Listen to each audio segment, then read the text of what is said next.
ଦେଖିପାରୁଥିବେ ଭଗବାନଙ୍କର ଅତ୍ୟଧିକ ଆଶୀର୍ବାଦ ଆଜି ଆସୁଥିଲା ଆମ ଘର ଛାତ ଦେଇକି। ଯେହେତୁ ଛାତ ବାଧା ଦେଲା, ତାପରେ ଥିଲା ଫ୍ୟାନ୍ କୋଣରେ ଆସିଲା ବେଳେ ବାଧା ଦେଉଥିଲା ଫ୍ୟାନ୍ର ଅବସ୍ଥା ଆଜ୍ଞା ଏଇଆ, ଲାଗୁ ବି ନାହିଁ। ଏମିତି ଫାଟି ଗୋଟେ ଗଲା ନା କଣ ଗଲା। ତାପରେ ଏଠି ଗୋଟେ ଜାଗା ଫାଟିଛି, ଏଠି ଗୋଟେ ଜାଗା ଫାଟିଛି। ମାନେ ଭାବ ଚଡ଼କ ଏଇ ହିସାବରେ ଭଗବାନ ମାରିଛନ୍ତି, ଫଟେଇକି ରଖିଦେଇଛନ୍ତି। ତାପରେ ଭାବିଲି ମୁଁ ଆଜି ଗରମ ଶୁନି, ଆକ୍ଚୁଆଲି ଗରମ ହିଁ ଶୁଛି। ତାପରେ ଭଗବାନଙ୍କ ଆଶୀର୍ବାଦରେ ଥିଲା ମୋ ପାଖରେ କୁଲରକୁ ଯଦି ଦେଇଦେଲି ସେ ଡାଇରେକ୍ଟ ଲାଇନରେ ଚାଲିଲା।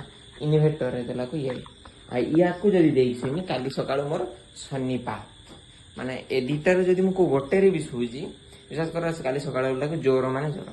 ଆଉ ଯାହା ଟିକେ ଦେହ ଖରାପ ଟିକେ ଆଜି ଜଷ୍ଟ ଉଠି ଯାଇଛି ମେଡିସିନ ଖାଇକି, କାଲି ଆଉ ଉଠିନି। ମାନେ ବିଶ୍ୱାସ କର ପ୍ରଭୁ ଏଇ ଯେ ଏଇ ଅତ୍ୟାଧିକ କୃପାଟା ମୋ ଉପରେ ଢାଳି ଦେଇଛନ୍ତି, କୋଉ ଖୁସିରେ ଦେଇଛନ୍ତି। ଯଦି ଆପଣଙ୍କ ପାଖରେ ମୋବାଇଲ ଅଛି ଟିକେ ଦୟାକରି ମୋତେ ଟେକ୍ସଟ ମେସେଜ ନହେଲେ ଯୋଉ ୟୁଟ୍ୟୁବ ଇନଷ୍ଟାଗ୍ରାମ ଆଉ ଯୋଉ ରିଲ୍ସ ଦେଖୁଛନ୍ତି ଫେସବୁକ୍ ବଗେରାରେ ମୋତେ ଟିକେ ଦୟାକରି କମେଣ୍ଟରେ କହିଦେବେ। ରହିଲି ଜୟ ଶ୍ରୀରାମ। ଆଉ ଯଦି ପ୍ରଭୁ ମୋ ରିଲ୍ସଟି ଭଲ ଲାଗୁଛି ଲାଇକ୍ କମେଣ୍ଟ ସେୟାର କରିବା ପାଇଁ ଲୋକମାନଙ୍କୁ କାନ ମୁଣ୍ଡରେ କହିଦିଅନ୍ତୁ। ରହିଲି ଜୟ ଶ୍ରୀରାମ।